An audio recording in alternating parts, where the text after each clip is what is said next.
அமைச்சர் மரிய வில்சனை லஞ்ச ஒழிப்புத்துறை விசாரிக்க வேண்டும். அன்பில் மகேஷ் பரபர பேட்டி.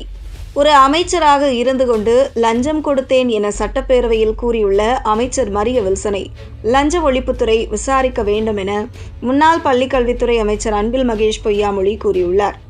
தமிழக சட்டசபையில் மானிய கோரிக்கை மீதான விவாதம் நடைபெற்று வருகிறது. இதில் எம்எல்ஏக்கள் காரசாரமான விவாதங்களை முன்னெடுத்து வருகின்றனர். இதற்கிடையே நிதியமைச்சர் மரிய வில்சன் தனியார் பள்ளிகளுக்கு அங்கீகாரம் பெற்றுத் தருவதாக கடந்த திமுக ஆட்சியில் முறைகேடு நடந்துள்ளதாக குற்றச்சாட்டுகளை முன்வைத்தார். நிதியமைச்சர் மரிய வில்சன் பேசுகையில், திமுக ஆட்சியில் பல இடங்களில் கட்டாயப்படுத்திதான் லஞ்சம் வாங்கப்பட்டிருக்கிறது. அதில் மிகப்பெரிய அளவில் பாதிக்கப்பட்ட ஒரு ஆள் நான். என்னுடைய பள்ளிக்கே லஞ்சம் வாக்கப்பட்டது. அதற்கு நானே சாட்சி. சென்னை தியாகராய நகரில் வைத்து யார் மூலமாக பணம் பெற்றார்கள் என்பதை பற்றி என்னால் சொல்ல முடியும். இது பற்றி என் மீது என்ன வழக்கு போட்டாலும் அதனை எதிர்கொள்வதற்கு தயாராக இருக்கிறேன் என கூறியிருந்தார். அமைச்சர் மரிய வில்சனின் இந்த குற்றச்சாட்டிற்கு முன்னாள் பள்ளிக்கல்வித்துறை அமைச்சர் அன்பில் மகேஷ் பதிலடி கொடுத்துள்ளார். இது தொடர்பாக திருச்சியில் இன்று செய்தியாளர்களை சந்தித்து பேசிய அமைச்சர் அன்பில் மகேஷ் பொய்யாமொழி, அமைச்சராக பொறுப்பு வகித்து வரும் மரிய வில்சன் லஞ்சம் கொடுத்தேன் என்று கூறுவதே முதலில் தவறு.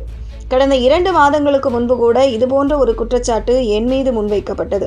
அவர்களிடம் 50 கோடி ரூபாய் கேட்டு மான நஷ்ட வழக்கு போட்டேன்.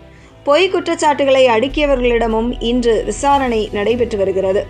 அதன் அடிப்படையில் இன்று அமைச்சர் பேசினாரா என தெரியவில்லை. ஒரு அமைச்சர் லஞ்சம் கொடுத்தேன் என்று கூறுவதே தவறு. முதலில் அவரிடம் விசாரணை நடத்த வேண்டும்.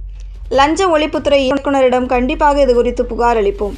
உடனடியாக அமைச்சரை அழைத்து விசாரிக்க வேண்டும். அன்பு மொழி, கருணை மொழிதான் தெரியும் என பேசிய அமைச்சர் மரிய வில்சன் என் மீது அவதூறு கூறுகிறார்.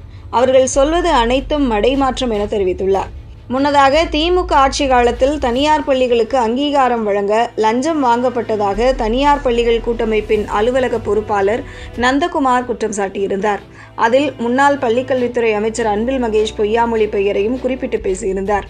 இதனால் அவருக்கு நோட்டீஸ் அனுப்பிய அன்பில் மகேஷ் பொய்யாமொழி தன் மீது அவதூறு பேச்சுக்கு நந்தகுமார் பகிரங்க மன்னிப்பு கேட்க வேண்டும் என்றும், அவதூறு பேசியதற்காக 50 கோடி ரூபாய் இழப்பீடு வழங்க வேண்டும் என்றும், இல்லையென்றால் சட்ட ரீதியாக நடவடிக்கை எடுக்கப்படும் என்றும் எச்சரித்திருந்தார் என்பது குறிப்பிடத்தக்கது.